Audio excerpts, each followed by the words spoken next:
Mesdames, messieurs, non, vous ne rêvez pas. Ce n'est pas Quentin à côté de moi, mais vous le connaissez très bien aussi. C'est mon Chris. Comment tu vas, mon Chris? Ça me fait tellement plaisir de te revoir sur Coast to Coast. Oh là là, quel accueil, quel accueil. Ouais, Bonjour Tom, bonjour à tous, bonjour à toutes. Merci de m'accueillir à nouveau parce que la dernière fois que je suis venu, j'étais quand même pas très pertinent. C'était dans le cadre de ton quiz. J'avais fini dernier, il fallait un dernier, c'était moi. Mais en tout cas, c'est bien. Je suis content d'être avec toi, de parler basket, d'être avec vous surtout. Et l'actualité là qui est quand même bien chargée à quelques jours, on peut dire quasiment des playoffs maintenant. Et j'ai quand même une pensée pour Quentin. Tu vois? bien sûr. On a mis le petit jersey là, tu vois, Mmh. de Steph Curry. J'hésitais entre lui et Draymond, mais bon, voilà. On va Ouais, garder quand ouais, même les vrais joueurs de basket. tout bien, tout honneur, tu as bien raison. Quentin qui sera de retour, très rapidement sur la chaîne. Comme vous le savez, il est en plein déménagement, en plein changement de vie. Donc vous allez découvrir un nouveau setup de Quentin, je pense, sur les prochaines semaines. On va bien se marrer là-dessus.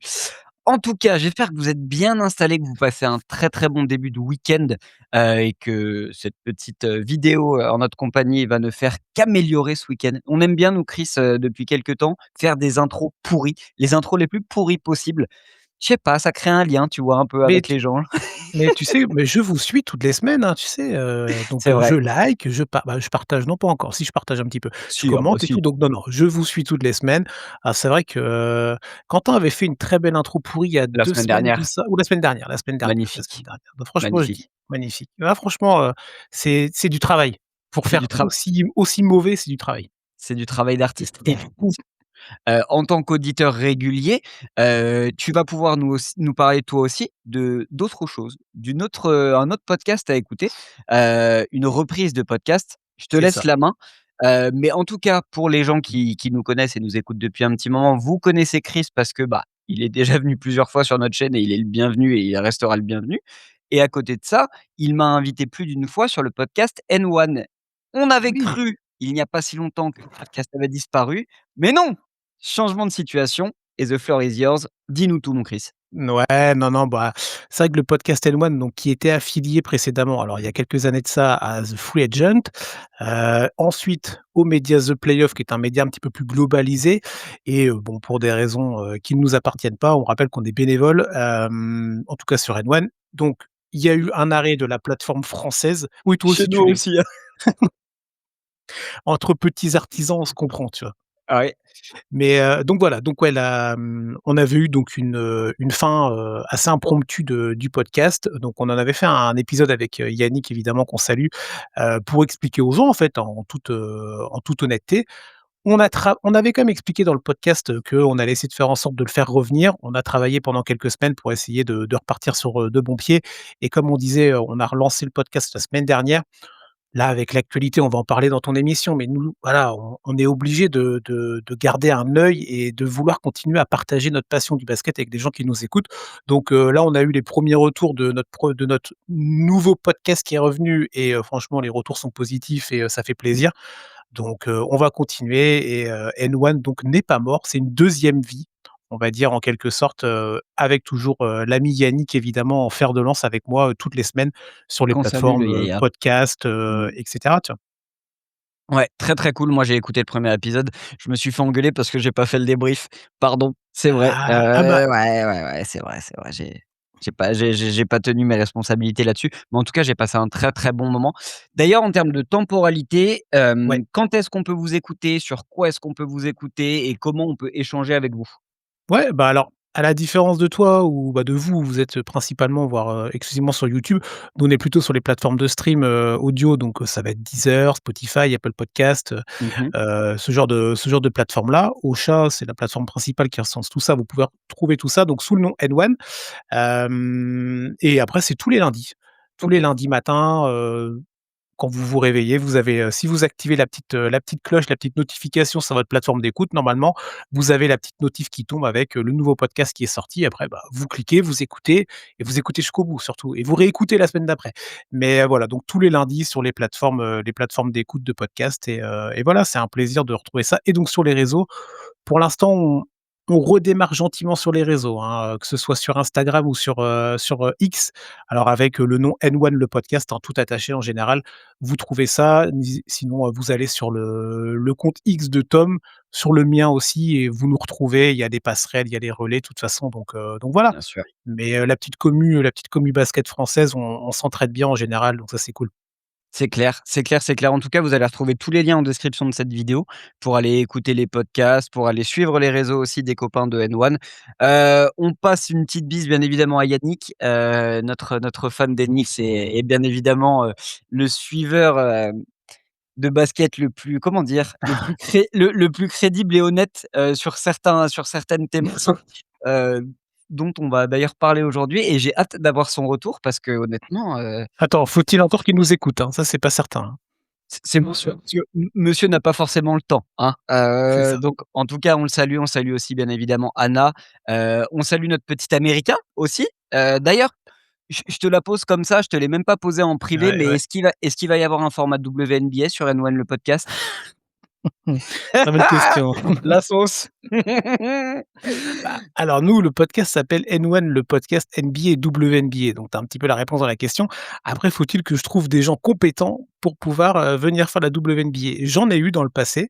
Alors après, est-ce que ces gens-là seront disponibles? Il va falloir qu'on en discute, en privé, mais il y a une volonté de vouloir continuer évidemment parce que là, la ligue féminine, il y a la nouvelle saison qui va démarrer. Il y a eu, tous les tractations autour du nouveau, CBA là.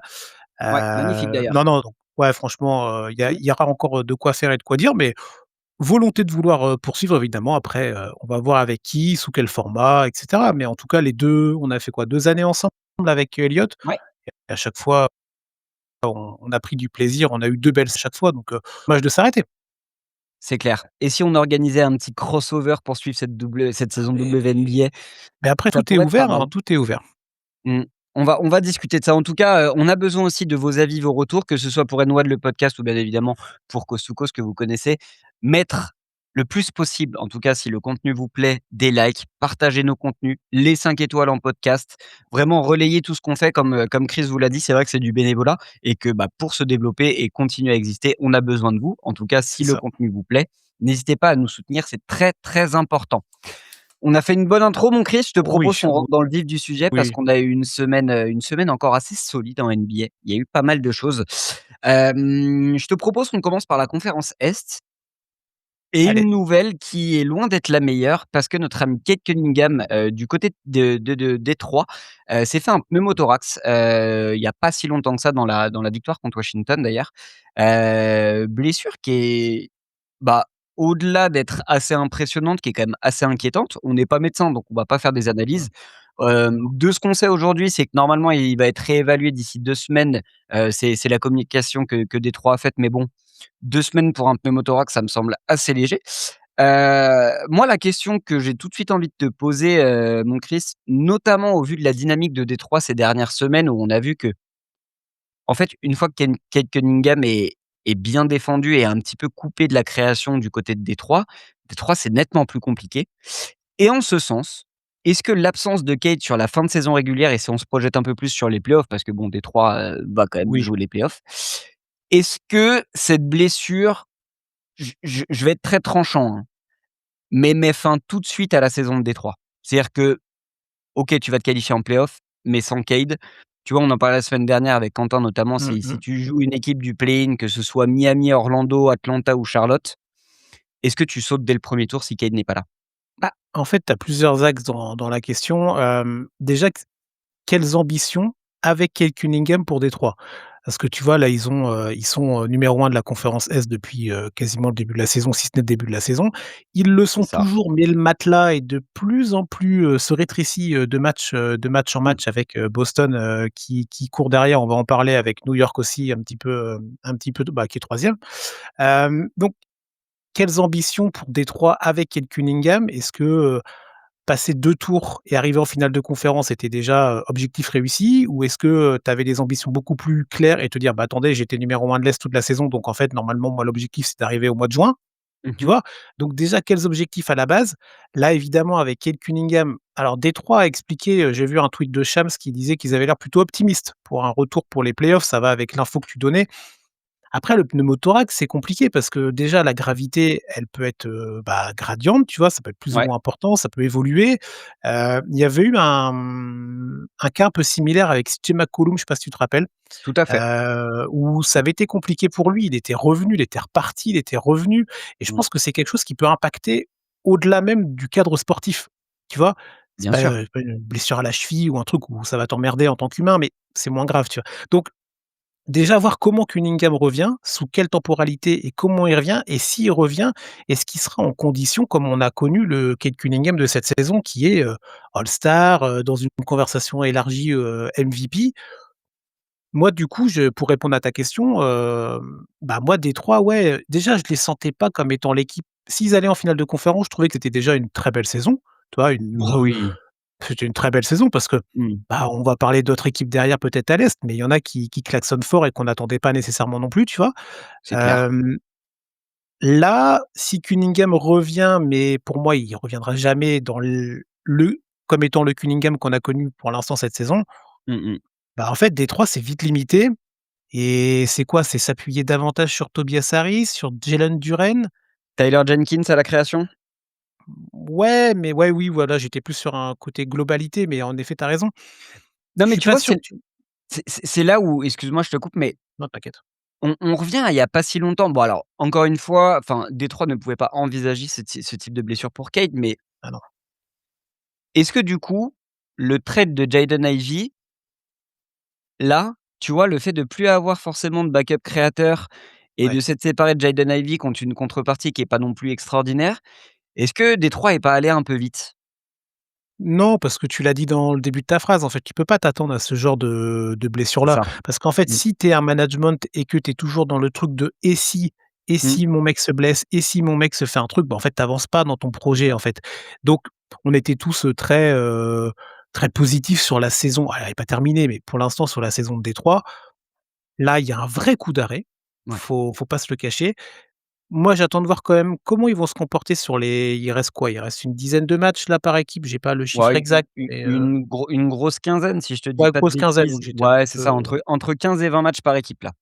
donc à voir. Alors, de ce que j'ai regardé, le calendrier, il est plutôt mid, hein, quand même Ouais, pour pour Détroit. Je sais Détroit. pas si tu l'as devant les yeux.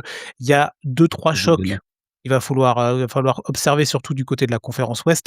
Mmh. Après quand même les 5 derniers matchs, bon, si tu mené correctement ta barque, tu vas pas être en mode, tu sais, danger de te dire: «Merde, est-ce que, Boston Mmh. va me recoller et va passer devant?»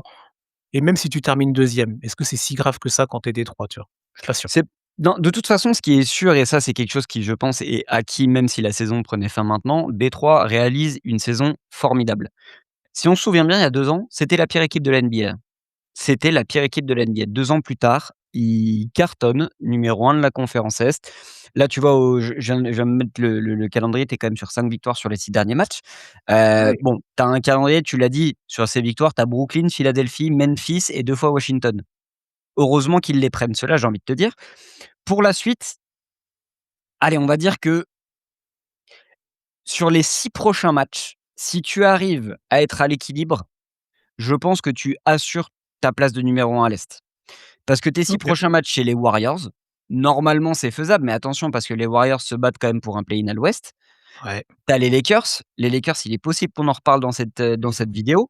Tu as les Hawks. Les Hawks, il est possible qu'on en reparle très rapidement dans cette vidéo. Tu as les Pelicans qui sont très, très chiants à jouer en ce moment. Là, le back-to-back win contre les Clippers Là, et c'est puis vrai. ça commence à prendre une dynamique intéressante. Minnesota, OKC.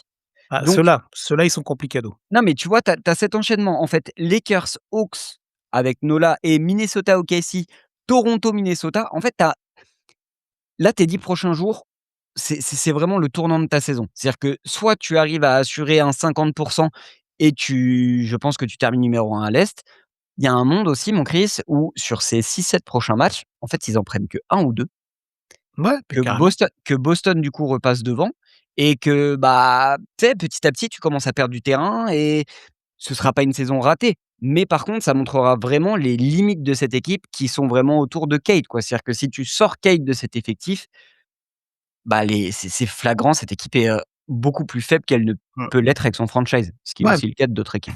et tu auras ta réponse sur les playoffs. C'est-à-dire que si Détroit dégringole, tombe à la Mmh. deuxième place, tu vois, par rapport à la série de matchs dont tu parles, Ouais. sans Cade et si Cade ne revient pas tout de suite pour les playoffs ou s'il est pas là, comme on disait, à 100 machin, en fait, selon l'adversité, tu peux très vite, te rendre compte que Détroit, c'est, comme tu dis, c'est très, Otto Cunningham centré, tu vois? Mmh. Un petit peu de Jalen Duren, mais enfin, tu vois, alors, moi, franchement, ce mec-là, c'est un mec, moi, je suis depuis un moment, j'adore le profil, mais je l'attends en playoff cette saison, je l'attendais avec Cade Cunningham, mais si Cade Cunningham ne revient pas ou ne revient pas dans des conditions parfaites, je l'attends encore plus. Je Parce sais que pas. Est-ce que ah tu ouais, l'attends encore plus ou est-ce que du coup son excuse du fait qu'il y ait pas son pas meneur grand. titulaire à côté de lui non? Non, il montre quand même des choses. Je trouve quand même qu'il montre beaucoup de choses, il a une belle palette offensive quand même, il Mmh. fait des bonnes grosses séries statistiques. Alors il y a pas que les Bien stats sûr. dans la vie évidemment et on sait qu'en playoff, le jeu est différent, mais non, non, moi je pense qu'il peut quand même montrer des choses. Alors oui, Mmh. évidemment, il pourra pas être aussi étincelant que si tu as Cade Cunningham, qui lui envoie des ballons. Mais Forcément. non, non, moi je reste quand même d'avis que Jalen Duren doit montrer qu'il peut être, du coup déjà le lieutenant, mais ça on le sait, mais qu'en l'absence du chef ou chef un petit peu amoindri il peut quand même peut-être pas prendre le lead, mais step up, tu vois? Ouais, faire, entre guillemets, devenir ce que Bam Adebayo est à Miami, c'est-à-dire un lieutenant de luxe parfait à côté d'un franchise player qui malheureusement là, du coup, va être absent. Je suis C'est ça. assez d'accord avec toi là-dessus. Hem, Dernière chose pour conclure sur Détroit, moi, une chose qui, on en reparlera d'ailleurs dans cette vidéo, excuse-moi, j'ai une abeille qui vient de rentrer dans mon salon d'ailleurs. Ah, Bonjour, va-t'en. Ouais, dernière chose oh, pour conclure, sur le côté Détroit et on en reparlera d'ailleurs sûrement dans cette vidéo. Le côté absurdité, des 65 matchs pour les trophées. Cade ah, Cunningham aura joué du coup à la fin de la saison régulière, parce que je pense plus qu'il rejouera en saison régulière, aura joué 61 matchs. C'est-à-dire que Cade ne va pas être éligible pour le débat et pour la discussion MVP, ne va pas être éligible pour les All NBA Team. ouais, ouais, non, Est-ce qu'on est quand même d'accord pour dire que cette règle est d'une absurdité sans nom et qu'elle doit prendre fin dès cette saison-là? ah, ah oui, non, mais oui, oui, tu as beaucoup de trucs en NBA qui il faut retravailler, tu vois? Adam, mets-toi devant un bureau, arrête de rêver Las Vegas et Seattle et bosse un petit peu sur ta Mmh, NBA actuellement, tu ouais, vois? Et pas la complètement. NBA dans 2-3 ans ou la NBA Europe. Tu as beaucoup de dossiers, celui-là, c'est pas un dossier majeur, mais en tout cas, c'est sûr que quand tu es dans le feu de la saison régulière, quand tu dis: «Ah merde, attends, il reste qu'1 match ou 3 matchs de matelas avant de plus être, avant de ne plus être éligible», c'est relou, c'est relou. Ça devient ridicule.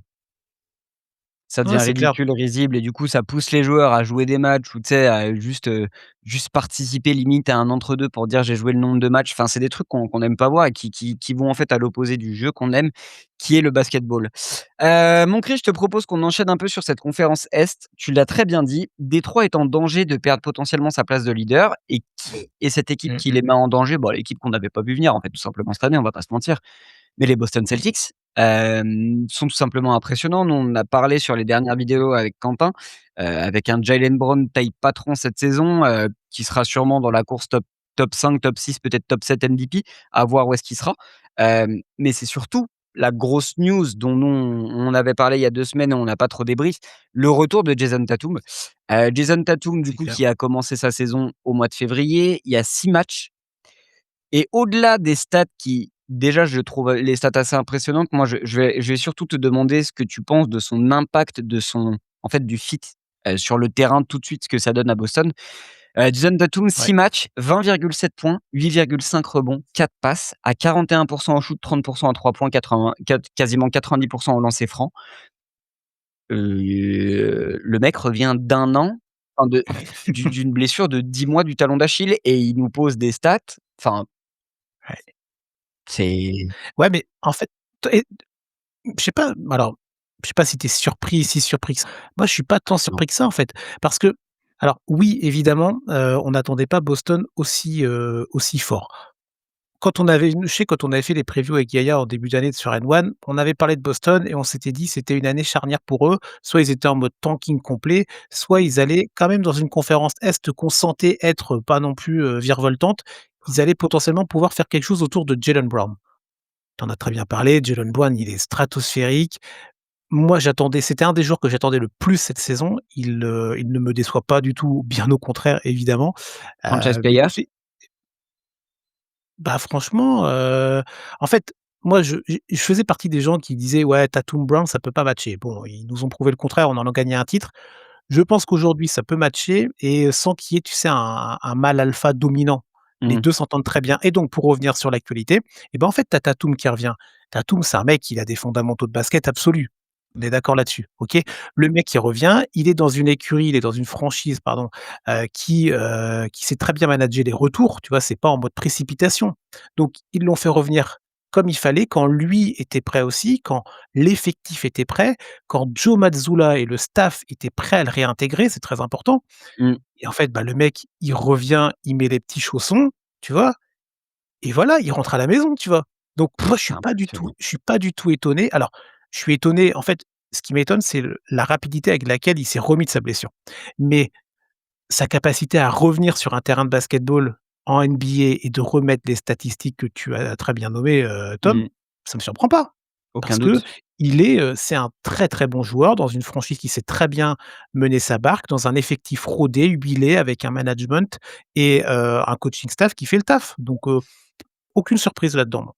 C'est ça. En fait, on avait oublié à quel point, et j'ai l'impression que c'est un peu tout le storytelling autour de la carrière de Jason Tatum parce que c'est un joueur de Boston et qu'il est ancré dans un effectif et dans un collectif plus que cette individualité qui ressort comme d'autres. Mais je crois qu'on a oublié à quel point Jason Tatum est un joueur de basket extraordinaire des 2 Ouais, côtés du terrain, déjà. Qui débarque en fait, moi, ce qui m'a surpris, c'est pas du tout le fait qu'il débarque et qu'il nous montre que c'est encore Jason Tatum. Moi, ce qui ouais, m'a surpris, c'est le côté où, en fait, il débarque, il y a quasiment pas de limitation de minutes. C'est-à-dire qu'il est oui, revenu il est revenu, en fait, avec le manque d'adversité et de compétition dans les jambes, oui, OK, mais par contre, il est revenu à 100 physiquement. C'est déjà assez oui, impressionnant, heu, avec des choix hyper intéressants. Moi, ce qui m'avait marqué dans les premiers matchs, c'est que tu sens que peut-être tu as l'impression pas qu'il se met un défi, mais qu'il va montrer un aspect du jeu dans chaque match différent. C'est-à-dire que le premier match, tu avais cette envie de mmh, tout de suite essayer de remettre du scoring, de prendre du shoot à 3 points, d'essayer vraiment de reprendre du rythme.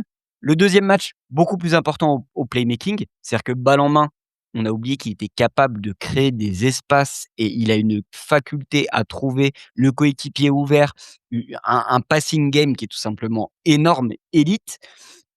Et tu vois, petit à petit, il récupère, ses fondamentaux à lui, tout en laissant la main de leader du groupe et de l'effectif et dans les matchs à Jaylen Brown. C'est Jaylen Brown l'option numéro un et Tatum a ah oui, complètement, ça change pas. accepté, voilà, le fait d'être numéro 2.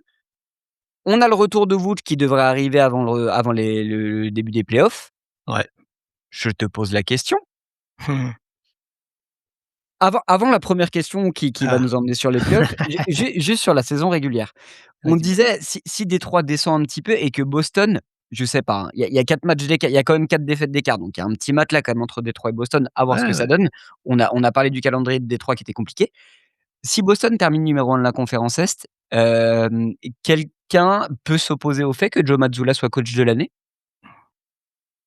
Pareil, compliqué. Après, tu as quand même des gros, tu quand même des belles cylindrées à l'ouest, mais de par l'effet de surprise et l'effet de se dire: «Merde, attends, Boston, on les certains les voyaient plus tanker qu'être leader de la conférence Est ou en tout cas, se batailler sur les 2 premières places». Ouais, je serais pas loin, si j'avais un bulletin de vote que je n'ai pas, de le mettre pour Joe Mazzulla. Ah ouais, moi Heu, c'est trop fort, le mec il te sort des Luka Garza, des en fait, tu as l'impression que et je crois que c'est les amis de chez Basket Session qui avaient fait un podcast il y a pas longtemps et j'ai ça en tête, je me souviens je crois que c'est chez eux d'ailleurs, je leur passe le bonjour. En fait, Joe Mazzulla, il a cette capacité à tu mets n'importe quel joueur, il va te faire jouer Boston de la même manière. ouais, non, mais regarde un Namas Keita, tu Non vois? mais Namas Keita, mais bah, en fait, Namas Keita, il va débarquer en playoff, il va être pivot starter des Boston Mais c'est Celtics. fou, c'est un truc de ouf, Et tu je vois? peux te dire, hein, je peux te dire au à la gueule de la conférence Est que tu es n'importe quelle équipe, à part normalement Cleveland où tu devrais normalement dominer un peu plus ce Mmh. secteur-là et encore que, hein, on connaît Mobley et Allen, Les mais lumières, attention aux lumières, voilà, hein. les lumières, mais tu as le entre guillemets, la rotation intérieure entre Kieta, Ouais, Vucevic, Luka Garza, Tatum que tu peux faire jouer poste 4. il y a pas beaucoup de raquettes qui vont être plus fortes que celles de Boston, Ah hein. non, mais non, non. Bah, dans mon débrief général de la saison de Boston, c'est vrai, tu as raison. J'ai même pas parlé je l'avais noté dans mes petites notes, mais oui, la trade deadline. Pour moi, Boston, alors vous en aviez parlé avec Quentin et tout, mais et je crois qu'on avait dû en faire du podcast aussi, mais pour moi, allez, je sais pas si c'est l'équipe gagnante de la trade deadline, mais pas loin. Bah, tu fais venir un mec comme Vucevic. Alors il a des limitations, hein, Mmh. mais pardon, j'allais dire un gros mot, non, mais Tu zut, peux, fais-toi plaisir sur cette bon chaîne, bah, c'est la foire, hein, c'est la foire ici. non mais merde, dans l'effectif de Boston, le fit, il est incroyable. Parfait, Le mec, je te dis, c'est des mecs, ils arrivent, ils mettent leurs chaussons et c'est bon, c'est carré, tu vois? Donc parfait. donc tout est très pour l'instant, moi je trouve que tout est très, très bien géré dans Mmh, la saison générale de la franchise Boston Celtics. je suis d'accord. Maintenant, on va voir la finalité en playoff, mais tu sais que là, on est quoi? On est fin mars, ça m'étonnerait pas, imaginons, tu viens sur N1 ou tu me réinvites ou on rediscute machin avec, la communauté basket. On rediscute, fin mai et on se dit: «Putain, Boston, ils vont retourner en finale, c'est con», tu vois? Ah bah Ça non, mais il y a m'étonnerait un même pas, ça m'étonnerait même pas, tu vois? nous, dans notre épisode science-fiction qu'on aime bien remettre en avant avec Quentin parce Ah oui. on avait beaucoup rigolé, Ah oui, je si je te dis pas de bêtises, on met tous les 2 les Celtics en finale et ouais, NBA, et hein. il y a pas Quentin qui refait péter, un Ouais, tendon d'Achille à Tatum, ouais, c'est si, ça? si. Bah, c'est pour ça qu'il est absent cette semaine, à un moment donné, il faut qu'il arrête de porter la poisse aux gens. Cet homme-là, que je ne souhaite plus nommer. Ouais, on a fait un bon tour sur Boston. Je te propose qu'on conclue un peu ce côté conférence Est en parlant d'une équipe qui, nous étonne, nous surprend, nous choque. On a parlé de Charlotte il y a pas longtemps et Charlotte continue à impressionner, mais parlons 5 secondes des Atlanta Hawks. 11 victoires consécutives, 12 victoires sur les 13 derniers matchs. Tu parlais de vainqueur de la trade deadline. Bah, en fait, l'intégration de CJ McCollum dans cet Mmh, effectif depuis qu'il est carrément. intégré dans le 5 majeur, c'est nickel. Nickel Alexander Walker. Oui, bah, oui. Oh la vache, mais le niveau de Franchement, Nickel ouais. Alexander Walker là, lui Ah, mais là, le petit Kuminga aussi, hein, bah, tu allais en parler, je pense, mais Kuminga en sortie de banc, c'est parfait. Petit pincement au cœur pour Zachary Zaché qui sort du banc, mais qui va au moins avoir l'opportunité de jouer des playoffs et on va espérer qu'il puisse se développer un petit peu et essayer de glaner un petit peu aussi d'expérience là-dedans et tout ça autour d'un mec, on en parlait en off, qui ne sera ouais. pas du tout, hein, loin de là, candidat MVP, pas même pas top 10, je pense pas. Mais par contre qui pour moi a plié, replié et repassé le titre de MIP. Est-ce qu'on peut parler de la saison de monsieur Jalen Johnson? Non, c'est un Qu'est-ce qu'il est en train de nous faire là? Jalen Johnson, que je te donne les stats, vas-y. 62 matchs joués sur la saison, donc on est à 23 points, 10,5 rebonds, 8 passes, 50 au shoot, 35 à 3 points, 80 en lancer franc. Mais c'est surtout sur cette streak de victoire là, un nombre de triple-double, un playmaking. En fait, Jalen Johnson et puis une élégance dans le jeu. Jalen Johnson est en train de devenir un espèce de joueur un peu ultime, enfin un jeune joueur autour duquel tu as envie aussi de concrètement de construire ton effectif. C'est aussi ce qu'Atlanta a fait en demandant à Trae Young gentiment d'aller du côté de Washington. L'année dernière, il a frôlé ce titre de MIP, il s'est blessé malheureusement, c'est pour ça qu'il l'a pas eu.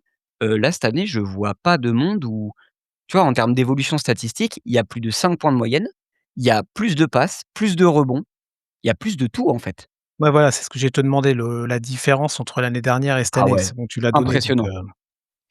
Et ouais. puis il est Alors all-star cette année aussi, hein. oui, oui, ah, j'ai une petite pensée pour Trae Young quand même, parce que le mec, il s'est Mmh, farci les années de merde des Hawks. Alors, bien je sûr. pense que, il y a pas un fautif, machin, c'est global, tu vois? Mais Ouais, petite pensée pour Trae Young, voilà, on passe. Après la saison d'Atlanta, ouais, bah, Quinn Snyder, bah, je sais pour vous écouter chaque semaine encore une fois, vous aviez pas eu que des éloges sur lui non plus, à un non, moment, tu vois? loin Et de là même. légitimement et légitimement. Mmh, Là franchement, voilà, c'est vraiment très impressionnant ce qu'il propose. Attention quand même, moi je vais quand même mettre un bémol là-dessus, calendrier plutôt favorable, voire très ultra, favorable. ultra Voilà, favorable. oui, pour Tu as rester raison. poli donc Mmh, après, c'est toujours pareil en NBA, il faut gagner les matchs, tu as une adversité tous les soirs. Quand tu es sur une série de wins et bah, tu as peut-être un petit relâchement. J'ai pas été voir s'il y avait du road trip, du retour à la maison, tout ça, mais il y a dû avoir. Bon, ils ouais. les ont gagnés, bravo à eux. ce qui est impressionnant, c'est que sur cette série de victoires, alors je vais pas dire de bêtises, mais de ce que j'ai vu dans les stats, ils sont sur, top 5 attaques de la ligue et Oui. ils sont une des meilleures, voire la meilleure défense NBA sur cette Mmh. série-là, qui est une série courte, on va dire, mais qui est quand même une série qu'il faut prendre en compte, surtout à cette partie-là de la saison. Donc ça montre que le collectif, au-delà de l'individualité que tu as nommée, sur lequel je te rejoins, ce collectif-là fonctionne bien, tourne bien. Mmh. Après, bémol quand même, sur les playoffs, j'ai peur que ce soit un peu court, même à l'est. Si playoff il y a, je pense qu'ils vont y aller évidemment. Oui. Je pense même qu'ils vont y aller en se qualifiant directement parce que OK. bon quand même ils sont quoi? Ils sont Ils s 8e, 7e là? là, ils sont 6e à égalité parce que 6e, tu vois? cette nuit, ils ont cartouché Orlando et que Ah Orlando ouais, et Miami sont quand même des équipes irrégulières et que tu as cette streak de victoires qui fait, mais les bilans sont à peu près les mêmes. Il y a aussi Toronto dans l'équation. En fait, c'est ça, tu as un noyau de 4 équipes, j'ai l'impression, avec la Toronto, les 2 équipes floridiennes et Atlanta, qui sont des équipes qui, on va pas se mentir, ce serait un miracle qu'il y ait un upset au premier tour, sauf contre Détroit s'il y a pas Cade. c'est ça. Puisque en face, tu auras quand même Boston, Cleveland et New York et on a du mal à croire quand même qu'une de ces équipes puisse faire le cut là-dessus. Mais j'ai envie de te dire que quoi qu'il arrive, en fait, la fin de saison et la dynamique d'Atlanta, même s'il y a pas une qualif en playoff, hem, bah, ça donne beaucoup d'espoir pour la suite. C'est-à-dire que OK. tu as trouvé ton noyau de jeunes, tu as trouvé ton potentiel franchise player, tu vas avoir un gros pick à la draft cette année, Mmh. parce que si je te dis pas de bêtises, tu récupères le meilleur pick entre celui de Milwaukee et de New Orleans. Donc Oui, tu oui, peux te une histoire retrouver comme ouais, ça, ouais. tu peux te retrouver avec un top 5 de draft et en fait, quand tu alignes les choses petit à petit à côté, tu vois, tu as récupéré Kuminga contre pas grand chose finalement, donc un Mmh. jeune joueur que tu peux encore développer. Quoi qu'il arrive, tu as encore Zachary que tu peux quand même développer. Nickel Alexander-Walker qui est pas un joueur si vieux que ça. CJ McCollum qui, bah, en vrai, pourquoi pas, tu vois? Un vétéran expérimenté qui peut continuer à développer et accompagner cet effectif. Jalen Johnson, Onyeka Okongwu. Donc en fait, tu vois, tu as un peu cette timeline avec des joueurs quand même assez jeunes, mais des joueurs matures. C'est-à-dire que c'est pas que des rookies qui ont 18 ou 19 ans. Bien ouais, Tu as ouais, du ouais. talent, du potentiel, du vétéran qui encadre tout ça. Un coach qui, moi, clairement me saoule et j'aimerais voir un coach, tu vois? J'aimerais plus voir et c'est terrible, mais j'aimerais voir un jeune nouveau coach dans cet effectif à la Jordan Hott du côté de Phoenix, tu vois? Un peu Ouais, dans le ouais, même délire ouais. pour accompagner et pour dynamiser ce nouvel allant du côté d'Atlanta. Mais tu as de l'espoir pour la suite, chose qu'il y avait pas il y a pas si longtemps de ça. Voilà, alors c'est ça, je suis d'accord avec toi sur cette partie-là. C'est-à-dire que tu avais Atlanta avec Miami, tu sais, c'était vraiment l'équipe, Mmh. par excellence play-in. Vous le Mid, dites régulièrement, voilà, mid. on C'est parle même plus de avec Chicago, mais Chicago, même, ah, tu vois, j'aime pas oh, parler oh Chicago. quelle horreur! Oh le haut le cœur. Non, mais donc il y a de l'espoir. Après, moi, je reste quand même un petit peu plus, sur le frein, mais après, j'espère me tromper pour cette franchise-là et Ouais. c'est vrai que bon, pour un top 6, je regardais un petit peu le calendrier, je me suis peut-être un chouïa emballé parce que c'est vrai Mmh. que le calendrier est quand même loin d'être simple. Tu as, 2 fois Boston, tu as 2 fois Cleveland, tu as New York, tu as Détroit et alors, je sais pas si tu as regardé, mais en tout cas, je vous donne l'info, le dernier match de la saison, tu sais, où tu as le multiplex là, à la comme sur Canal avec, la Ligue 1, Il va c'est être un match excitant à celui-là, hein. Miami. Mmh. C'est Il va un être c'est un excitant celui-là. Atlanta à Miami. Celui-là, il peut alors ou pas, mais il peut décider d'une place play-off, play-in, hein, En typiquement. fait en fait, c'est ça qui fait mal dans le calendrier d'Atlanta, c'est que sur tes 7 derniers matchs, à part une pause le 3 avril avec Brooklyn, tu Mmh. t'enchaînes Boston, Orlando, New York, 2 fois Cleveland, Miami. Ah dur, hein, c'est dur, C'est très violent comme fin de saison parce qu'en fait, c'est c'est que dur. des concurrents directs ou des équipes meilleures. Cleveland, sur les 2 matchs, je ne suis pas sûr qu'ils mettent au repos parce qu'eux aussi sont pas sûrs et certains de terminer top 3, top 4. Attention, ça Oui, toque oui. à la porte derrière. New York, pareil, il y aura une bataille. Boston, on en a parlé. Orlando et Miami, les 2 équipes floridiennes vont se battre pour être directement qualifiées. Donc ouais, les Hawks, là, on est sur une très, très bonne dynamique. On va pas s'enflammer. J'ai envie de te dire que la saison est d'ores et déjà réussie. Parce que tu envisages déjà une qualif en playoff ou au moins un tour au play-in et tu as réussi à développer ce que tu voulais développer. Tu vois, un peu comme Charlotte. Pour moi, c'est 2 équipes qui, Ouais. même si elles ne font pas le cut, j'aimerais juste au moins qu'il y ait un beau match de play-in, même si tu perds contre une équipe meilleure, tu vois? Contre Miami, tu tombes contre Miami, Miami un peu plus d'expérience, un peu plus solide, mais au moins tu te seras battu et tu auras progressé et tu auras fait progresser ton effectif. C'est OK, ça que je veux voir pour OK, ces 2 OK. équipes. Tiens, juste petite question, je me permets. Ouais. Du coup, toi, les Hawks là, avec le calendrier compliqué, avec les affrontements directs, j'ai pas vu les tie-breakers, je vous avoue, j'ai pas été Ouais, regarder moi non ça. plus. J'ai pas regardé les Tu tie-breakers. tu les mets quoi? Tu les laisses play-in quand même avec un avantage du terrain au play-in? Ou tu te dis: «Allez, ils restent sur leur belle dynamique et dans les confrontations directes, ils vont aller prendre celle qu'il faut et ils peuvent aller arracher le spot, 6», tu vois? Comment tu vois ça toi? Et bah, ça tombe très bien que tu me demandes ça parce que je me remettais le calendrier surtout d'une autre équipe floridienne sous les yeux, et ça confirme ce que je pensais, notamment Miami. Je pense que je pense que Charlotte et les Sixers vont avoir du mal au vu des absences et la les enfin, c'est surtout Charlotte qui partait de trop loin, Ouais, pour aller chercher une place qualificative, même si le run là est magnifique. Je pense que Charlotte et les Sixers resteront dans le play-in. Ça va se jouer après entre, bah, le noyau de 4 qu'on disait, Toronto, Atlanta et les 2 équipes floridiennes. Notamment Miami. Miami joue sa saison sur ses 5 prochains matchs, parce que Miami, ses 5 prochains matchs, c'est Houston, les Spurs et 2 fois Cleveland. Donc si tu arrives ouais, tu vois, c'est ça. Si tu arrives à sortir de ce bilan-là à l'équilibre, derrière ta fin de saison, elle est cadeau. Parce que tes 5 derniers matchs, par contre, c'est Washington, ouais. cette grosse bagarre contre Toronto, où tu joues 2 fois Toronto, mais tu termines encore une fois avec du Washington, du Indiana, des Sixers et le dernier match contre Atlanta où tout devrait se jouer.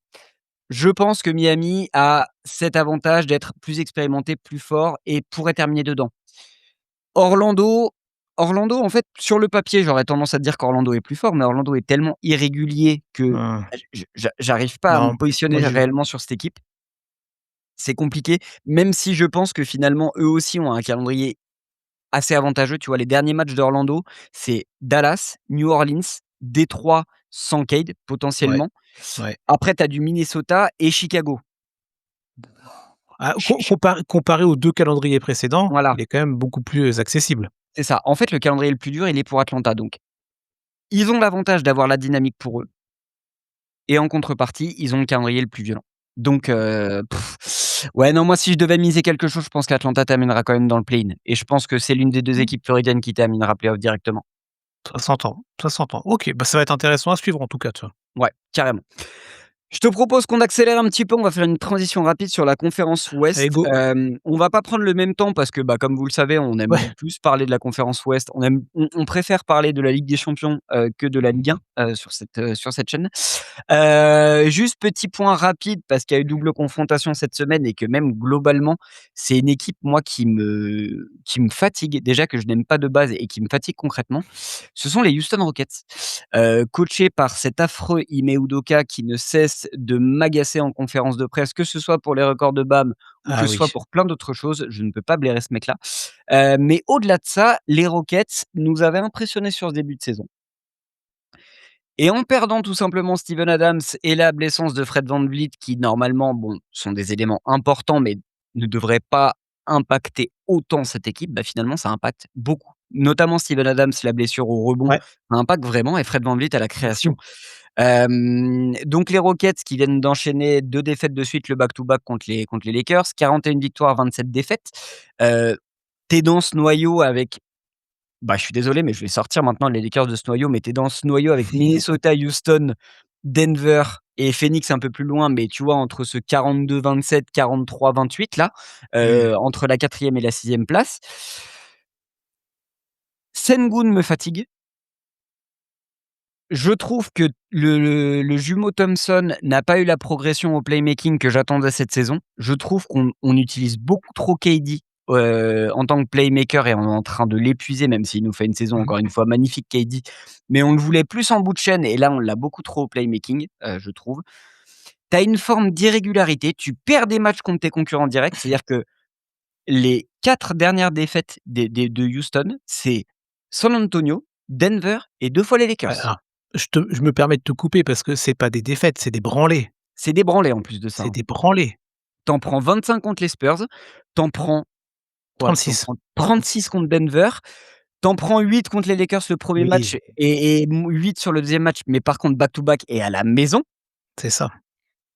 Donc et tu vois, on parlait du calendrier de fin de saison, là, ton enchaînement, donc tes prochains matchs, c'est les Hawks qui ont une bonne dynamique.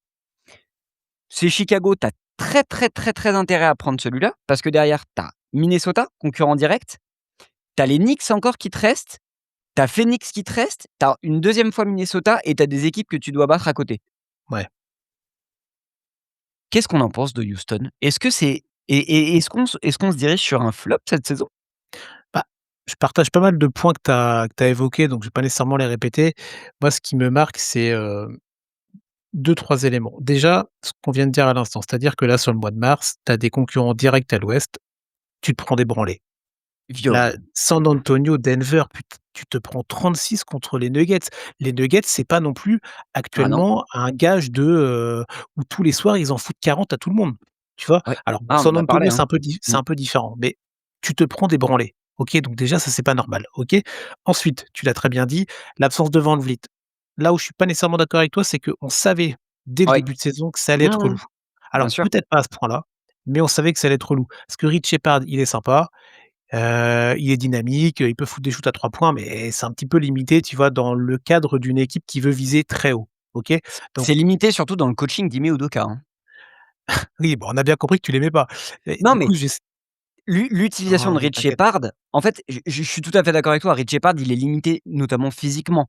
Mais Ouais, bah, c'est en pour fait, ça. dans la structure d'équipe et dans la façon, dont jouent les Rockets et dont fait jouer du coup Ime Udoka les Rockets, bah, Rich Shepard, ça fonctionne pas très bien. Mais du coup, je trouve qu'il l'utilise pas bien aussi non plus. Ah oui, C'est non, mais aussi c'est c'est aussi pour ça, tu vois? c'est toujours pareil, il y a pas un seul fautif. Moi, je vois toujours, Mmh. ça par le prisme de la nuance. C'est compliqué Ouais, la bien sûr. nuance actuellement, mais voilà. Mmh. Steven Adams, tu l'as très bien dit. Rappelle-toi, quand on encensait les Rockets, c'était pourquoi? Parce qu'ils avaient un style de jeu très particulier, tu sais? Il y avait le côté alors j'ai plus la stat, mais le nombre de rebonds offensifs Offensif, qui récupéraient monstrueux. et Steven Adams faisait partie de ces éléments-là qui capturaient des rebonds et qui donnaient une deuxième chance ensuite à ses coéquipiers. Bah, là, il est plus là, en fait. Le Golgoth, il est plus là.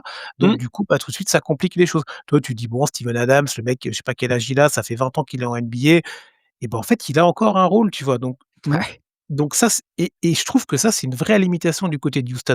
Parce que si tu te rends compte que tu as des grosses limitations parce que Steven Adams, avec tout le respect que j'ai pour sa carrière, est absent, c'est que la construction générale ne va pas et donc pour aller sur le dernier point qui me gêne, c'est ce que tu as dit autour de Kevin Durant. C'est-à-dire que et là, ça va avec Ime Udoka, c'est-à-dire tu sais que Kevin Durant, tous les soirs, c'est 25 points.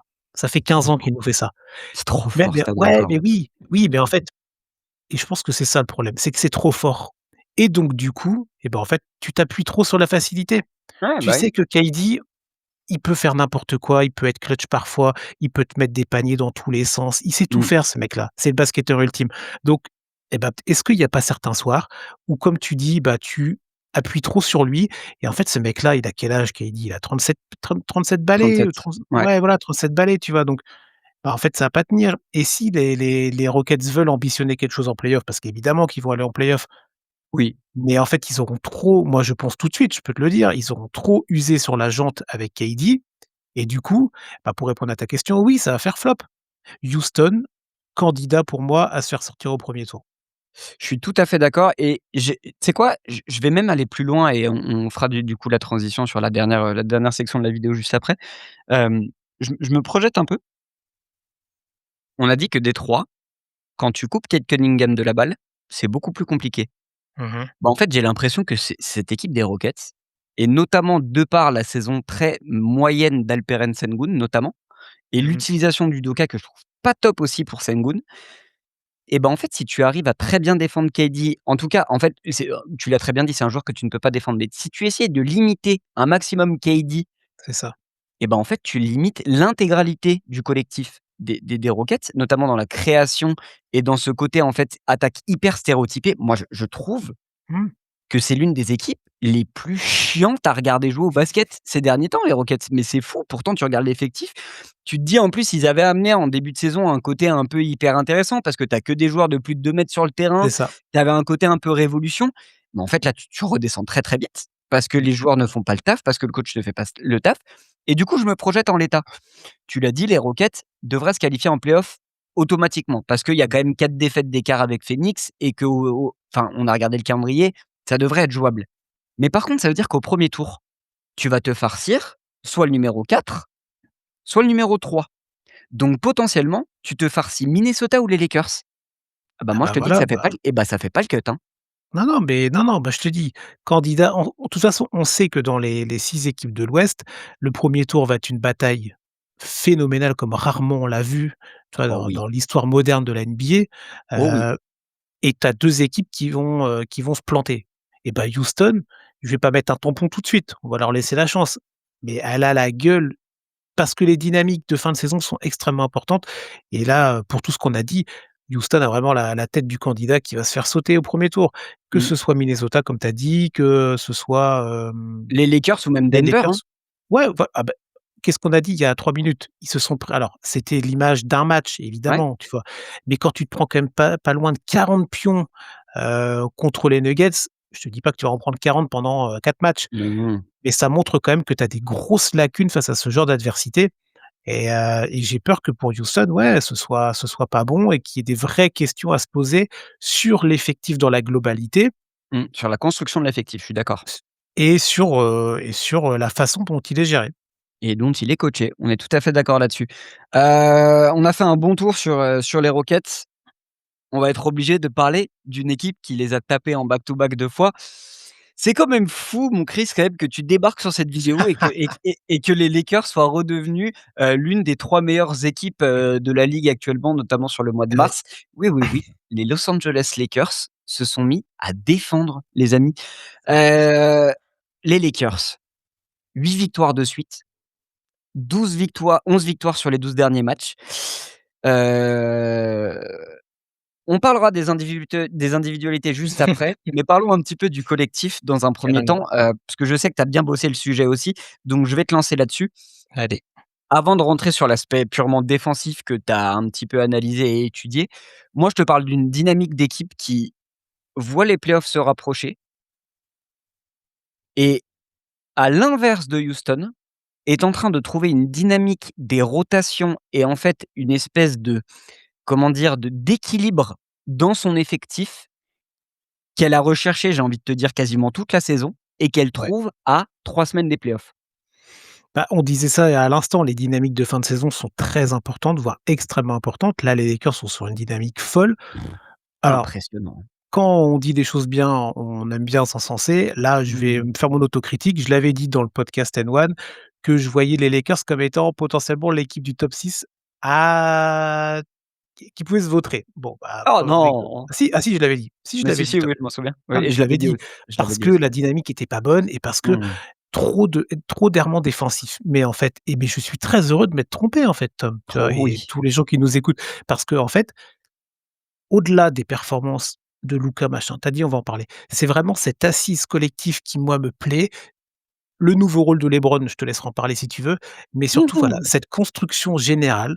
Alors, JJ Redick, je pense qu'il a trouvé enfin l'organisation qu'il faut avec le bon 5, avec, les mecs en sortie de banc, la bonne rotation. À voir si Ouais. après en playoff, ça peut toujours être la même, mais la construction générale est très bonne et en fait, alors je vais reprendre un de ces termes, je veux pas dire de bêtises, mais c'est sur la communication et sur Ouais. le sens de l'effort et moi, je me rappelle en début de saison, sur la première partie de saison, quand les Lakers se prenaient des branlées ou quand les Lakers ne défendaient pas un caillou et parfois ils gagnaient juste avec le talent de l'un ou de l'autre et ben, Mmh. tu avais quand même Redick qui râlait et je trouvais qu'il avait raison en disant: «Non mais Ouais. les gars, on peut pas aller loin si vous faites pas le minimum d'efforts collectifs. On vous demande pas d'être tous des Marcus Smart, calibre Deep Boy», tu vois?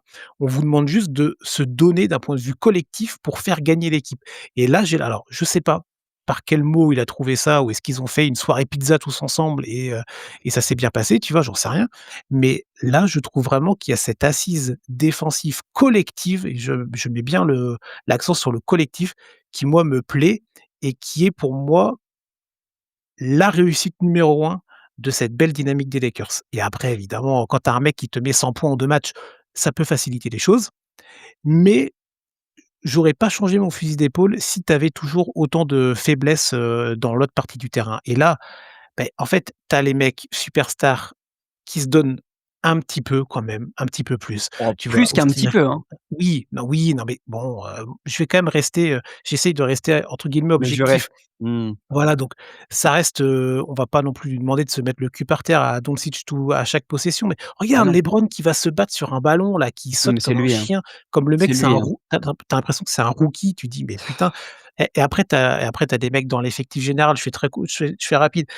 Mmh, t'inquiète. Jake LaRavia, Luke Kennard, c'est des mecs, tu vois, les noms, ils sont pas ronflants, ils font pas rêver. Tu es aux Lakers, tu vois? Hein, on n'est Mmh, pas Orlando, on est aux ouais, Lakers, donc tu dois avoir des noms qui font rêver. Ces mecs-là ne font pas rêver en termes de noms, mais ils sont primordiaux dans mmh, le fonctionnement de cette équipe-là. Rui Hachimura, moi, c'est un mec que j'adore j'adore. depuis le début. Déjà à Washington, je trouvais qu'il avait un vrai potentiel. Bon, il était dans une équipe de merde, mais il avait un Ouais, vrai potentiel. mmh. Rui Hachimura, c'est allez, comment dire ça? Alors dans un style différent, c'est le Aaron Gordon des Lakers, Ouais, bah, tu je vois? ça me fait vraiment plaisir que tu en parles parce que c'est exactement ce que j'ai dit en pré-saison. Ah bah, tu vois? Donc ah bah, bon. Mais, je vous avais peut-être pas écouté en précédent, tiens. Non, mais Mais sur la preview des Lakers, j'avais dit le ah Rui très bien. Hachimura, c'est le Aaron Gordon, enfin, moins Oui, non mais oui, non mais dans un autre de ouais, range, ouais. Ouais, ouais. mais dans l'importance, tu vois? Et donc, Mmh. bah, tu vois, on se rejoint là-dessus, bon bref et non, non, moi je trouve que cette équipe-là, je suis très surpris, agréablement surpris. S'ils gardent cette dynamique-là et surtout cet état d'esprit pour terminer, ils peuvent devenir vraiment très, très, très relous parce que Mmh. tu as un mec incroyable à la main, tu vois? Et qui mène tout, bah, à la main et qui mène surtout son équipe, tu vois? Ouais. En fait, pour reprendre un peu chaque point que tu as dit, parce que tous les points sont hyper intéressants, je pense que la communication et la dynamique défensive passe par, pardon, l'implication de 2 mecs, que sont Luka Doncic, à qui on demande de faire le minimum d'efforts défensifs de par, en fait, sa carrure, son corps. On oublie que c'est un meneur qui fait plus de 2 mètres et qui fait Ah plus de 100 oui, kilogrammes et qu'il est capable de et on le voit sur cette streak de victoire. DeAndre Ayton, c'est vrai, j'ai même pas qu'est-ce qui parlé de s'est lui. passé? Tu t'es fait confisquer ta PlayStation par Marcus Smart, toi. C'est sûr! C'est sûr qu'il s'est fait confisquer sa Play. Le mec, il y a 3 semaines, il nous dit: «J'ai pas envie d'être Clint Capella» et aujourd'hui, c'est un Clint Capella 2.0. Ouais, Il a alors, enfin compris non mais, il a enfin compris que mettre 20 points par match, c'est pas ça qui allait en faire un joueur déterminant. Par contre, prendre des rebonds, faire la couverture défensive à l'intérieur dans la raquette et du coup, forcément obtenir des balles de l'autre côté du terrain et aller chercher tes deuxièmes chances en prenant des rebonds offensifs, bah, ça fait la différence mon grand, hein.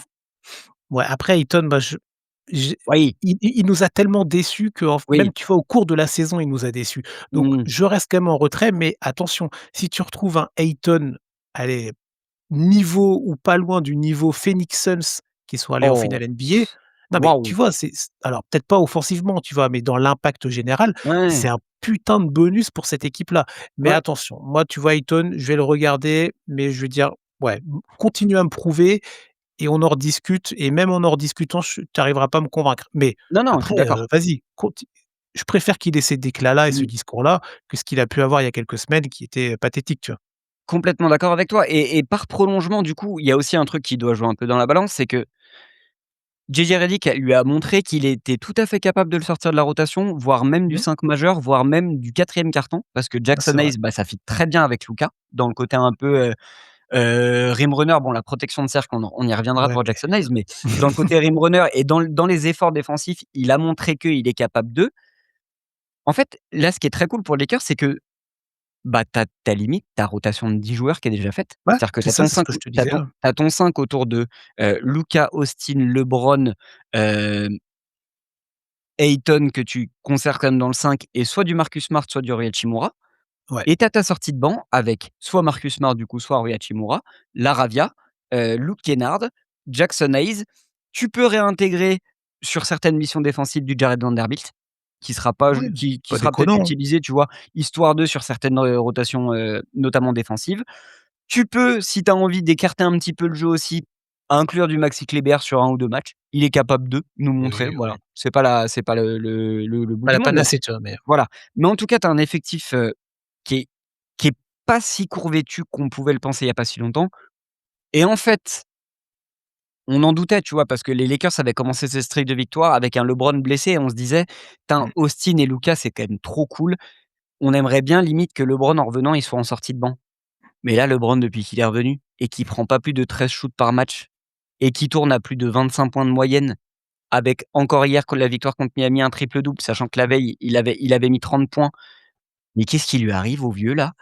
À se jeter sur les c'est ballons ça. et physiquement, envoyer 3 ou 4 tomards par match comme s'il avait 25 ans. Lui, en fait, c'est simple. On lui a dit: «Mon gars, on se demande si c'est ta dernière saison et on aimerait bien que tu sortes du banc». Sa réponse c'est: «Ah quoi? Pardon? Mais vous avez oublié qu'en fait, physiquement, même à 41 ans, en fait, je domine physiquement la ligue. C'est quoi le problème?» Mmh, mmh mh. il me fait péter un câble là depuis qu'il est revenu de Ouais, blessure. non, non, il est vraiment impressionnant et je trouve que alors, encore une fois, ça demande confirmation, mais si il continue à épouser ce nouveau rôle, comme ça et à accepter le côté, bah, en fait, je deviens la troisième option offensive de cette équipe-là, C'est malgré que je ça, m'appelle, LeBron fucking James et que ça fait, depuis 55 ans que je joue en NBA, que j'ai tout gagné, j'ai tout machin. Eh ben, putain, déjà que, bah, là, on parle en terrain conquis tous les 2 avec ce mec-là.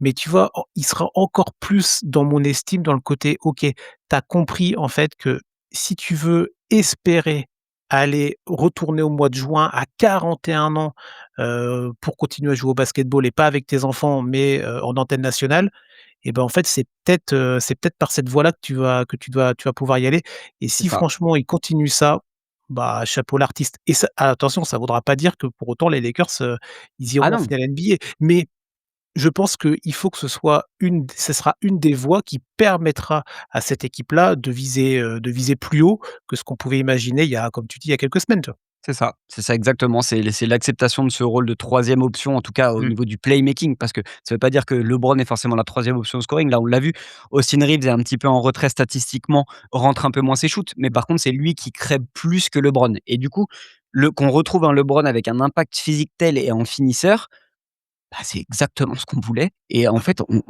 on se rend pas compte, hein, mais juste asseyez-vous 2 secondes et prenez un peu de recul. Il a 41 ans.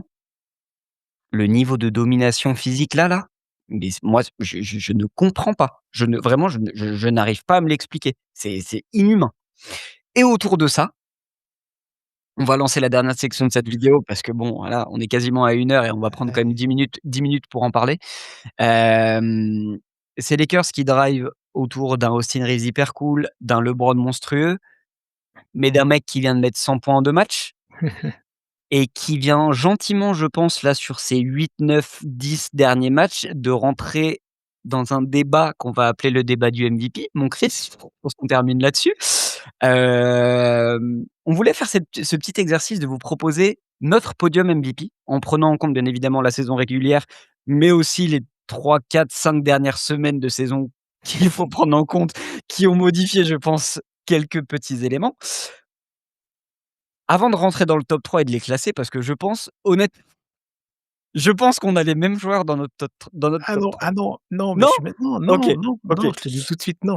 Qu'est-ce qu'on fait? Est-ce qu'on cite notre top 3 et après on cite les joueurs qu'on laisse en dehors ou d'abord on cite les joueurs qu'on laisse en Non, dehors? faut faire les comme à la trash talk, tu vois? On les salue, il faut faire les petites Allez, mentions honorables avant histoire et si on se spoil et bah, on fera les grands yeux.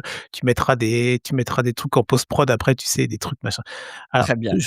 quand Tom m'a proposé ça pour la conduite de l'émission, je lui ai dit qu'il était très taquin quand même de m'inviter, de parler d'un podium MVP. J'ai j'ai galéré et sur ma feuille, j'ai des noms, mais alors ça peut changer, hein. Alors, j'ai 2 mecs à la place du con. Je sais pas comment faire. J'ai deux noms, OK? Est-ce qu'on a le même? Alors non, non, parce que moi j'ai 2 noms en itch. J'ai 2 noms en itch. Alors on en a un, Ah bah oui, oui, oui, oui. déjà on est tous les 2 d'accord pour dire, ne figurera pas sur notre top 3 du podium MVP. Un mec qui va nous ressortir une saison en triple-double de moyenne. Ouais, non, non, non, bah et Je putain suis désolé tu Nico. sais que je suis dans le bateau Nikola Jokic depuis toujours, que je considère qu'il devrait être à 4 ou 5 MVP, que Joel Embiid, son titre, c'est une fraude et tout ce que tu veux. Mais non, non, parce que le MVP, c'est les stats évidemment, mais c'est le collectif et c'est la dynamique des équipes et on l'a à peine abordé tout à l'heure, mais Denver, la dynamique est pas folle parce que bon, il Non. y a aussi beaucoup de blessés, mais bon bref, c'est pas le débat. Donc non, désolé et putain et Nico, je suis fan, mais non, non, tu as des mecs au-dessus, leurs dynamiques collectives sont tellement plus fortes. Donc non, Nicolas, tu pas sur le podium, tu vois? Désolé Nicolas, 28 points, 12,6 rebonds à 10,5 passes, c'est pas suffisant cette Voilà, saison pour terminer c'est podium MVP. c'est notre porte, s'il vous plaît. Attends, mais c'est vous dire aussi C'est dur. le niveau global de cette saison. Nikola Jokic, il y a pas une saison NBA où il est pas podium MVP avec ces stats-là. C'est-à-dire que le mec vient de nous faire une deuxième saison, je crois, en triple-double de moyenne, Mmh mh. heu, avec des stats qui sont hallucinantes. Mais tu l'as dit, en fait, au-delà des blessures, il reste quand même un joueur ultra valuable. Ça reste le most valuable player de son équipe. Mmh, mmh. Mais moi, ce qui me fait chier, c'est que sur la dynamique actuelle, Nikola Jokic est là et Denver continue à perdre des matchs et qu'il a l'air un peu fatigué et qu'il impacte un peu moins aussi sur le jeu et sur les victoires de son équipe, tu vois? Ouais, ouais, mais beh, oui, oui, bah, après c'est comme tous les il est encore très haut dans son prime, attention, hein, ne n'allez pas dire ce que j'ai pas dit. Mais peut-être que ouais, la fatigue, un effectif qui se retrouve pas depuis le début de la saison, les automatismes qui sont pas là. Moi, je n'arrête pas de le dire, cette équipe de Denver, mais j'ai du mal à la sortir sur les playoffs parce que, Mmh. la saison régulière est là aussi pour créer des dynamiques d'équipe et il y en a pas une seule de dynamique cette saison du côté des Nuggets. Ouais. Donc voilà, donc non, Nico, tu passes pas les cuts des os. Je suis désolé. Du coup, je vais pas te non, mais du coup, je vais pas te laisser donner ta deuxième, enfin ta le mec qui reste au pied du podium parce que moi, il est sur mon podium. On va tout de suite se lancer dans notre top 3, expliquer pourquoi, tu as mis Jalen Brown et pas Luka Doncic, espèce de terroriste. Qui est ton troisième sur ce podium du MVP? Bah, tu viens de le dire, c'est Jaylen Brown. Bah oui. Et pourtant pourtant voilà, hein, c'est Boston, hein, c'est Celtics, c'est des mecs en vert, c'est tout ça. Mais je l'ai dit tout à l'heure, au début de l'émission, bah, Jaylen Brown, c'est peut-être le mec que j'attends allez, un des 3 mecs que j'attendais le plus sur cette saison NBA. Il ne me déçoit pas, loin de là, bien au contraire. Et voilà, on va pas refaire le débat Boston, donc Jaylen Brown, pas MVP, candidat top 3 MVP. Et ça me fait mal de mettre le nom dessus, mais juste parce que j'ai le cœur, tu vois, le cœur jaune et violet, mais juste voilà, si tu as quelqu'un qui me le met pas top 5, bah, faut Non, top discuter, 5 tu c'est vois? pas possible. Non, mais il faut Top discuter. top Faut 5, j'ai du mal à l'entendre. discuter et bon, tu discutes, mais tu dis juste que tu dis très vite que tu as tort. Mmh. Mais, tu peux discuter. Après, toi, tu as des mecs, Cade Cunningham, tous ces mecs-là, Anthony Edwards, Cade Cunningham, tu ouais, vois? on en a parlé. Mais bon, bref, voilà. Donc moi, j'ai du Brown en 3e, tu vois? OK et bah, moi, il est cinquième et moi, mon numéro 3, c'est Victor Wembanyama. Ah putain, ah ouais, non, mais on a vraiment rien bah si, Mmh. on aura le premier en commun, mais bon, je suis quand même on est même pas sûr, tiens et Moi, mon numéro 3, c'est Wemby et Wemby, ouais et ça me fait un peu chier parce qu'honnêtement, il y a pas une marge folle entre le on va pas se mentir, hein. Pour moi, dans mon podium, il y a pas de marge entre le premier et le troisième. C'est-à-dire que si Wemby est MVP, je mmh, serais pas non plus choqué. Je serais très content, mais je serais pas choqué. Pourquoi je le mets troisième? En fait, pourquoi je le mets pas plus haut? Parce qu'il y a 2 éléments qui me font dire que la ligue n'est pas encore enfin, qu'il est pas encore, il a pas en c'est horrible, j'arrive même pas à trouver mes mots.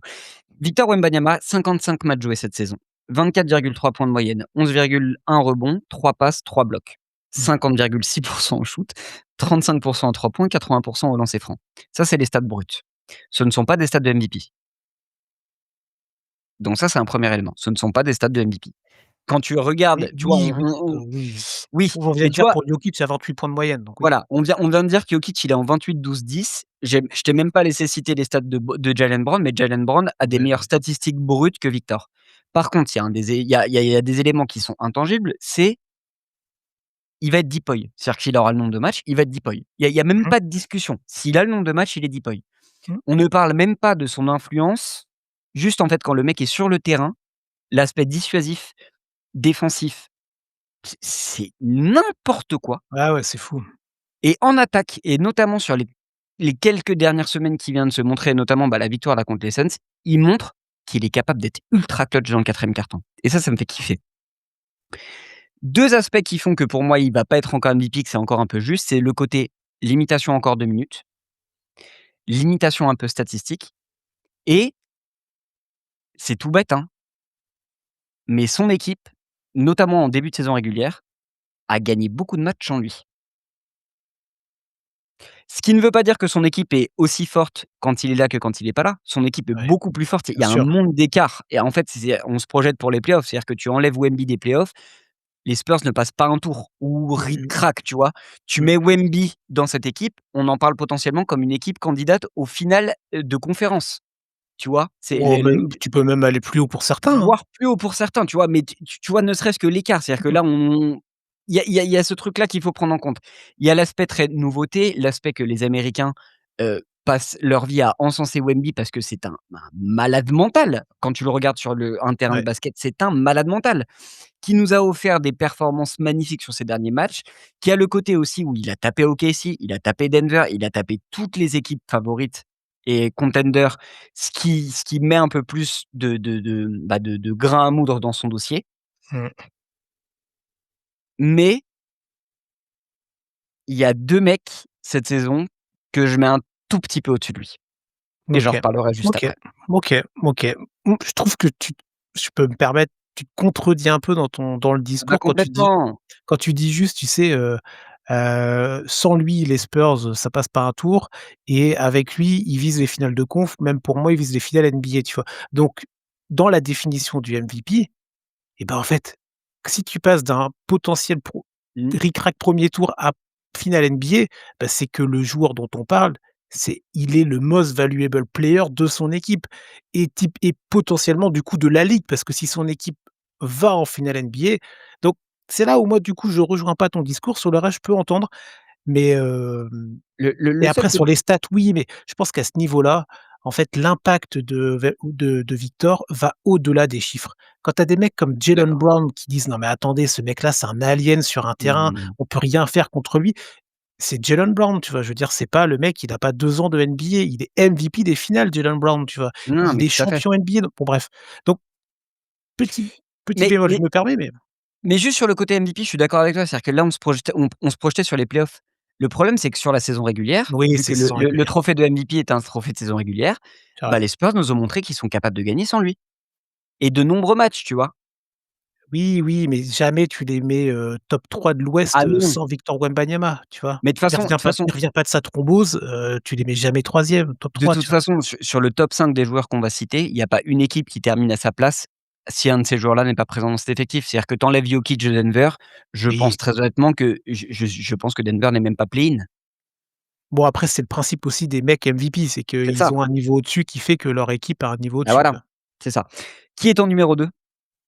Bah, du coup, moi, c'est Victor. Victor numéro 2. Du coup, moi, c'est OK. Victor. Ouais, je peux pas encore le mettre au-dessus, même si, l'envie est là, mais non. Moi, je le mets 2 et je trouve que c'est déjà une place même 3 hein. Mais attends, ah beh, tu vois, en fait, j'avais des doutes sur Victor par rapport à la thrombose et tout machin. Je dis: «Bon, comment il va revenir?» Alors il a très bien travaillé pendant l'été, il est revenu, il y a pas de doute sur le fait qu'il allait vouloir revenir et qu'il allait faire ce qu'il fallait. Mais tu sais jamais, les blessures comme ça, c'est pas des blessures, c'est des cas, de santé, tu vois? Mmh, Mais là, en fait et on savait que Victor allait être un mec qui allait dominer la ligue et qui allait changer un petit peu les codes, tu vois? Trash Talk parle de matrice, tu vois? Il a cassé la matrice. mmh. Mais en fait, je pensais pas que ce serait dès cette année. Ah non, Moi, c'est il ouf. me tu sais, tu as le mur devant toi, tu sais que tu vas y aller, tu le sais. Mais en fait, bah, c'est comme il est arrivé beaucoup plus vite que prévu, tu vois? Tu étais pas à 80 sur la route, tu étais à 120 en fait. Et là, tu dis: «Ah putain, mais il est déjà là le mur». Et tu sais que tu vas te le prendre et là, la NBA est en train de se prendre le mur Victor Wembanyama. Il va se Taille prendre, du je mur. pense ouais, il va se prendre un sacré mur de 2,24 m en play-off aussi, hein. La taille du mur. Oh la taille du mur, mais c'est ça, on n'est même pas prêt. Là, il va jouer ses premiers playoffs. Quelle folie. Quelle folie, Wemby en tout cas, mais voilà, nous on le met toi tu le mets deuxième, je le mets Ouais, troisième. Si on pareil. avait switché, enfin, tu vois, enfin, pour moi le débat il est même pas là, j'ai juste qu'une envie, c'est de le voir en playoff et détruire tout sur son passage. C'est la seule envie que j'ai. Heu, Mon numéro 2, Allez. c'est ton numéro 4 ou en tout Ah ou oui, numéro 5, je sais oui, là mais je t'ai dit, j'avais 2-4 les 2 each, je pouvais pas les classer. mais moi, je peux pas le sortir de mon podium cette année parce que putain de merde, les gars, Luka Doncic, Ouais, ouais. tu vois, on parle de most valuable player, tu enlèves Luka Doncic des Lakers, je pense même pas qu'on soit top 12. Oh non, arrête quand même, non. Je suis un peu dur. Allez, on est top 11. Non, mais tu vois ce que je veux dire? C'est-à-dire que là, on parle d'un mec qui vient de jouer sur ses 58 matchs, tourne à 33,4 points, meilleur scoreur de la ligue, Mmh. 7,9 rebonds, 8,4 passes. Donc c'est-à-dire qu'en mettant 33 points, il est quand même à 8 passes et demi. 47 au shoot, 37 en 3 points, 77 au lancer franc. Et tu vois, on parlait des dynamiques. Sur le mois de mars, Mmh. Luka Doncic, 41 points de moyenne, 9 rebonds, 7,4 passes, 2,4 interceptions. Intéressant. Bah oui, non mais ça 50 au shoot, 42 en 3 points, 8 victoires, 0 défaite. Voilà les stats du mois de Luka Doncic qui vient de nous planter 60 points contre Miami en détente. Non mais Luka et c'est intéressant parce qu'on a partagé ça aussi ce matin et j'ai lu ça, c'est Trash Talk qui a relayé ça. Si Luka Doncic n'est pas MVP cette année, l'un des arguments de JJ Redick, c'est parce qu'il est chiant avec les arbitres. Je veux bien Ah oui, l'entendre. j'ai vu passer ça. Ouais, non, Ouais, mais bon, c'est pas un attends, argument qui va ouais, c'est non, pas ça qui fera la différence parce que Jokic est aussi relou avec les arbitres, mais je peux l'entendre, mais par contre, putain, mais la saison qui est en train de nous pondre Luka Doncic offensivement là, mais on se rend pas compte, hein, mais c'est du tu sais, oui, c'est du Harden prime, hein. oui, mais c'est pareil encore une fois, bah, il y a pas de surprise, Tom, je suis désolé. Tu fais venir un mec qui est quand même incroyable depuis des années, Ouais, c'était un phénomène en Europe, il a été MVP, il a joué au Real, machin. Il arrive en NBA, il arrive à Dallas, il va en finale NBA. Nico Harrison est passé par là Nico, merci et pour tout. voilà, mais voilà et du coup, il arrive aux Lakers, il arrive là où la lumière brille le plus avec New York. Dans quel monde Luka Doncic n'allait pas être un joueur extrêmement dominant en NBA? Il y a pas de monde. Moi, ce qui m'impressionne, c'est le côté défensif dont on a parlé tout à l'heure, donc mais C'est c'est pour ça, ça, moi, je peux pas le mettre dans tes ranges parce que si on devait s'arrêter là, sur la période là, pourquoi pas, mais sur l'intégralité de la saison, moi, ça colle pas. Ça colle pas je avec les comprends. monstres qu'il y a au-dessus, mais après c'est toujours un débat subjectif, hein, de toute façon. Je comprends. Moi, si je devais m'arrêter sur la période là, il Ah, serait numéro 1. Il serait oui. numéro 1. Il serait peut-être pas oui, oui, oui, il serait peut-être, oui, oui. Sur l'année 2026, il est numéro 1 pour moi et c'est le Ah ouais, fait que ouais OK, et c'est le fait qu'on prenne l'intégralité de la saison qui fait qu'il est pas 1er c'est ça. OK, et qu'il est du coup en discussion avec Wemby pour la place 2-3. Parce que si je prends que l'année 2026, je te jure, hein, il est numéro 1, hein, au vu de la dynamique des ouais, Lakers, au vu de la façon où on connaît Luka Doncic, mais venir tous les soirs et continuer à traumatiser les défenses comme il le fait, alors qu'il est même pas dans son prime, putain et que cet effectif est mal construit autour de lui. ouais, c'est ça, parce que c'est C'est pas ça, encore, quoi. C'est-à-dire construire un effectif comme Nico l'avait fait à bah Dallas, ouais, bah oui, c'est ça. Tu as pas besoin de beaucoup, hein, regarde, avec cet effectif-là, Dallas, il a été en finale. donc ça veut dire qu'avec cet effectif-là, il est quand même meilleur scoreur de la ligue en tournant à plus de 8 points 8 passes de moyenne. C'est ça que je trouve fou, en fait, c'est que Ouais, ouais, non, et avec cette progression et cette dimension physique et défensive qu'il est en train de prendre. Bon, par contre, je pense qu'on est d'accord tous les 2 pour dire que malgré le fait qu'il joue dans la meilleure équipe, championne en titre et qu'eux aussi ont gagné des matchs sans lui, qu'est-ce qui est en train de nous faire chez Gilgeous-Alexander? bah, il faut qu'on sorte le sirop d'érable, on va le mettre sur les crêpes pour le goûter là, Tom, hein, parce qu'on n'a pas trop le choix, hein. Moi, tu vois, chez Gilgeous Alexander, c'est pas du tout pas le profil de joueur que j'apprécie plus que ça. Je prends pas un plaisir, fou à le regarder jouer. Un très, très beau basketteur, hein, il a une Mmh. technique de dingue, il a une très belle C'est équipe et pur, tout, hein, mais c'est pur. d'un point de vue émotionnel et moi je regarde la NBA avec mes émotions, j'accroche pas plus que ça. Mais en fait, voilà, il faut quand même, c'est pas pour autant que je vais le mettre 8e du classement parce que, bah, ne serait-ce que, son histoire de série là à 20 points consécutifs. Alors les histoires de trucs co non mais tu vois, j'y réfléchissais ce matin et tu sais, il y a eu le débat de là, quand il a passé, le match juste après, tu sais, quand il a continué le Ouais. record où il était à 20 points. Ah, Ouais, il il a allait la forcé chercher celle-là, hein. oui, mais toujours, Tom, regarde, Westbrook, quand Mais il bien était en sûr. saison en triple-double, il a été les chercher. Le nombre de fois où il a fini à 10 passes ou 10 rebonds. LeBron et ses matchs à 10 points, il Mais a bien été les sûr. chercher. En fait, il y a Mmh. toujours c'est obligé. Même regarde, même Bam avec ses 82 points, il a été les chercher. Donc Mais oui, dès oui, qu'il y a un bien sûr. côté record, voilà. Bon, ça, c'est la petite parenthèse. Au-delà de ça, si tu prends la saison dans la globalité, bah, en fait, le Thunder, il faut là, on oublie un peu, mais on se rappelle du Thunder du mois de 2025? 2025 calendrier, hein, s'il vous plaît, janvier-décembre, hein, OK? Tut, tut, tut, tut, tut, même si le MVP, c'est sur la saison 25-26, mais si tu prends la globalité du Thunder depuis janvier 2025 et même depuis septembre 2025, c'est fou. Alors là, Mais c'est n'importe quoi. ils ont eu un temps d'arrêt. Bon, en même temps, les mecs, ils allaient pas non plus, continuer à être sur la lune toute la saison et Shai Gilgeous, il a été un peu blessé, il est revenu, il est toujours aussi fort, il est dans une des 2 meilleures équipes de la NBA. Pour moi, Dans la meilleure équipe de la NBA. ouais, OK, oui, dans la meilleure équipe de la NBA, même si je pense que le delta s'est un petit peu, rétréci par rapport à ce qu'on pouvait envisager sur Qui le vient début de de faire saison. la qui vient de faire la saison sans ou quasiment sans son Ouais, deuxième meilleur joueur c'est vrai. aussi. Non, mais c'est vrai, tu as raison, tu as raison. Le mec, il est clutch, il met des game winners, il a un bagage, technique, et basket, incroyable donc bon, bah, au bout d'un moment, faut s'asseoir et dire: «Bah, merci, merci à toi Shai, tu vas aller glaner ton deuxième titre de MVP» et je trouve que celui-là sera plus mérité que celui de l'année dernière. Et au-delà d'être plus mérité, parce que celui de l'année Pas dernière est quand même assez mérité, pas impressionnant. mérité, c'est pas le bon Non, terme mais mérité, mais bah, en fait, là où je suis d'accord avec toi, c'est que je le trouve plus fort que la saison dernière. C'est ça qui est ouf. C'est que ouais, déjà l'année encore, hein. dernière l'année dernière, on parlait potentiellement d'un Shai qui jouait niveau Jordan Prime. C'est vrai. Cette année, Shai Gilgeous-Alexander a des meilleures statistiques que la saison dernière en jouant moins. Oui, parce on se souvient pas aussi assez de cette période entre octobre et décembre 2025 où le mec n'avait même pas besoin de jouer les 4e cartons C'est vrai, tu as raison, tu as raison. et il tourne quand même à 31,5 points de moyenne par match, 4,5 rebonds, 6,6 passes, mais les pourcentages, en fait, c'est ça qui me fait péter un câble. Il est à 55 au shoot, 39 à 3 points, 89 au lancer franc. Il est quasiment sur une saison en 55-40-90, en jouant moins de minutes que la saison dernière, en augmentant du coup le nombre de rebonds et le nombre de passes, Mmh. en battant ce record de série de Wilt au match à plus de 20 points. Le mec se fait critiquer, il t'envoie 2 game winners derrière. On se demande s'il est clutch, il plie les 4e cartons. Il est trop fort, il est Ouais, trop fort ouais, mais défensivement aussi, tu vois, c'est pas mal aussi, tu vois, ce et qu'il puis propose, tu vois? défensivement, il Donc est fort. Ah oui. Non, non mais Shai cette année,